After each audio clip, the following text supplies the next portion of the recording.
सूरज बाबा दल की हो समय अरे चढ़ते कार्तिकवा सूरज बाबा दल की हो समय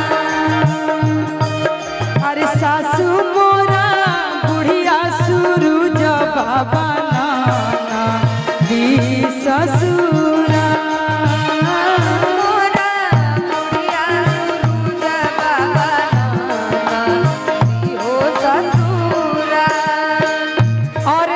पूजा जब आवे लगेला तो दल की मतलब रहुए सब भोजपुरी समझत हो कम घबराहट लेखा खुशी के माहौल रहला कि भाई छठ पूजा महापर्व आवे वाला बा और हमनी के घर में छठ करेगा पहले ही से तैयारी 1-2 महीना पहले से तैयारी लोग करेला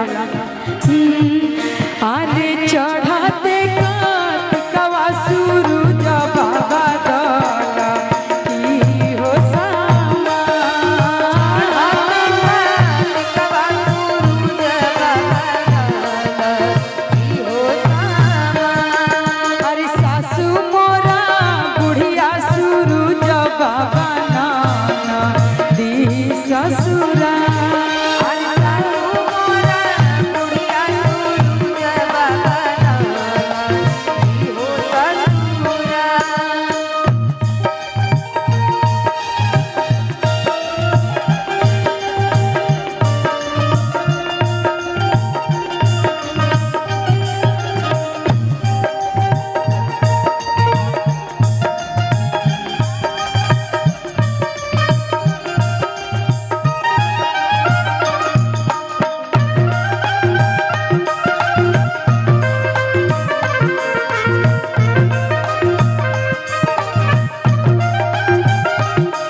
अरे हमला कुरिया सूरज बाबा कैसे अरघिया दे हमला कुरिया सूरज बाबा कैसे अरघिया दे अरे हमला कुरिया दी कमल अरघिया कैसे दे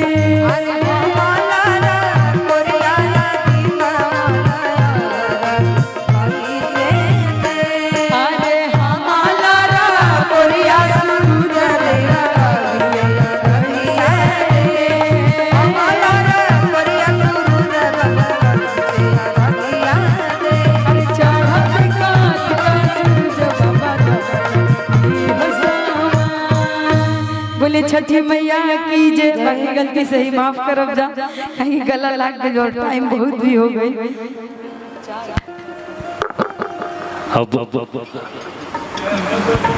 भैया थोड़ा सा कि हरि गुण गा के जीवन बना ले रे पगला हरि गुण गा के जीवन बना ले रे पगला हरि गुण गा के जीवन बना ले रे पगला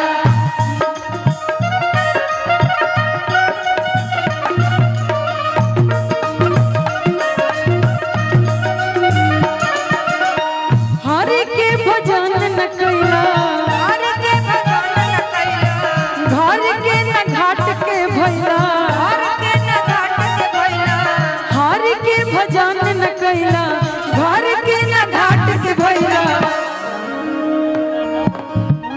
नर्तन पाके जीवन बना ले पगला हरि गुण गा के जीवन बना ले पगला हरि गुण गा के जीवन बना ले पगला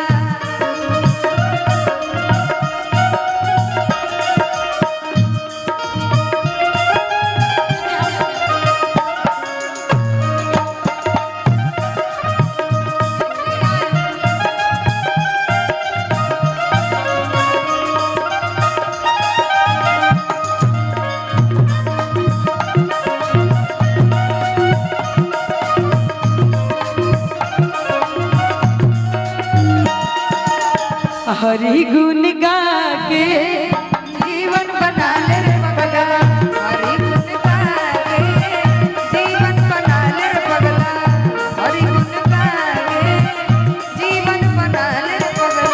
हरि गुण गा के जीवन बना ले रे पगला। हरि गुण गा के जीवन बना ले रे पगला। हरि गुण गा के जीवन बना ले रे पगला। हरि गुण गा के जीवन बना ले रे पगला। हरि गुण गा के जीवन बना ले रे पगला। भैया श्री सीताराम बबुआ कह दिया जाओ, हमार सपोर्ट करिए ठीक। गला लागल बा।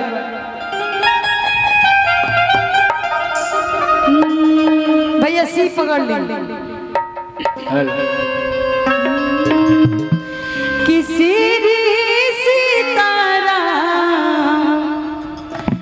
कि श्री सीताराम बोला बत बोला।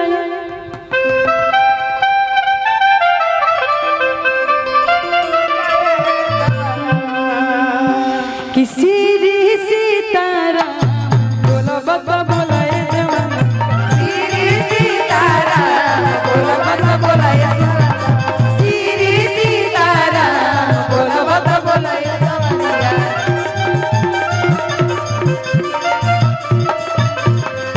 बोला बाता बोला बोला बाता बोला।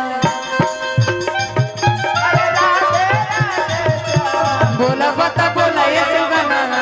श्री सीताराम बोला बाता बोला ये जवाना। श्री सीताराम बोला बाता बोला ये जवाना। श्री सीताराम बोला बाता बोला ये जवाना।